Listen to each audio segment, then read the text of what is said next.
గంగలో అస్తులు, గయలో పిండాలు శ్రద్ధతో పెట్టేరు. ఆకాశ వీధిలో రాకాశ పంపులు వచ్చి పడేను. ఆనెగొందివారు యాచకులయ్యేరు. ఆదవేణిలో ఆశ్చర్యమైన ధ్వని పుట్టేను. అతలా కుతలమయ్యేను. నంది కడుపున నరుల పేర కమ్మలు అనగా చీటీలు వచ్చేను. కోయలసీమ గొడవల పాలగును. వినుకొండ కొల్లబొయ్యేను. కేతసాలూరులో వింత కూతలు పుట్టేను. పాతకోట పట్నమయ్యేను. ఆత్మకూరు వారు అడవి పాలయ్యేరు. మోదుకూరు వారు మట్టిలో కలిసేరు.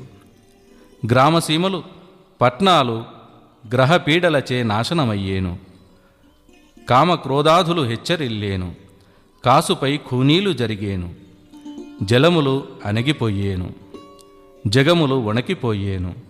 జనులెందరో నష్టమయ్యేరు.